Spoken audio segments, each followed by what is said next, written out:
This is the Felt QXE. It's actually a prototype bike, so the system on it will be a little bit different. It's available in Europe and it's coming to the United States. The difference being that the mid-drive system in Europe is limited to 250 watts versus the US, it's 350 watts. A little bit higher speed, a little bit more power. So let me just jump into it. This is a Bosch system, becoming really popular. I can totally understand why.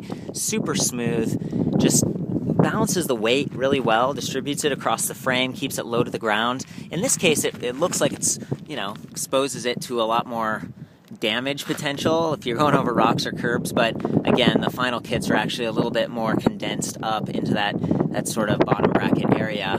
What we're looking at here is a 250 watt motor, and the power pack there is 36 volt, 11 amp hour. So pretty solid offering and very efficient, just the way that it senses your pedaling. It's pedal assist only, so there's no throttle, there's no twist throttle or thumb throttle.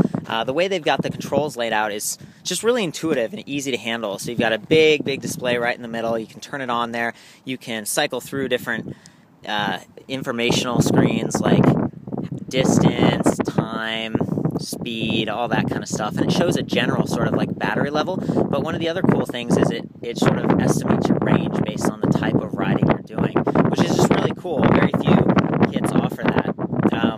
They've also sort of broken out the controller here and made it a lot more accessible when you're riding, so you can power up or power down the pedal assist mode or completely turn it off if you want. So again, that's, most Bosch systems use that same sort of controller interface, but it's definitely a good thing. It's set up right. This has 10 speeds in the rear, Shimano XT.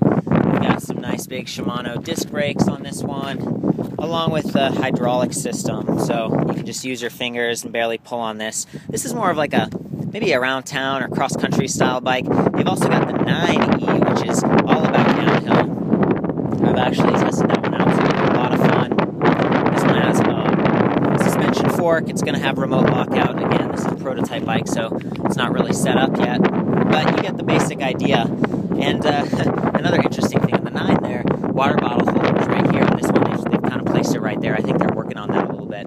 It's essentially two bikes with similar offerings, different price points, and a little bit of, I don't know, kind of dialed in for mountain biking versus just kind of cruising around the city. So I love what Felt's doing with this. Their bikes are great. They look awesome. And it's one of the few bikes that I could actually do like a stopping on if I wanted to, and just kind of, bounce it around and go up curbs and stuff, no problem. And I love that. I mean, it feels and it rides like a regular bike.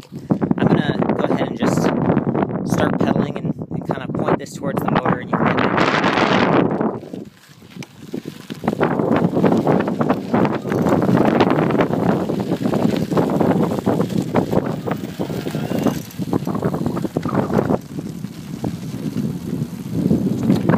Probably hear it whining like as I pedal along, and that's the pedal assist. It just kicks right in, basically matches whatever resistance you're putting into the system, which is really nice. It's just a lot smoother, a lot more controlled than some of the other electric bikes. This is really a new generation of e-bikes, and just an excellent bike all around. I really like it.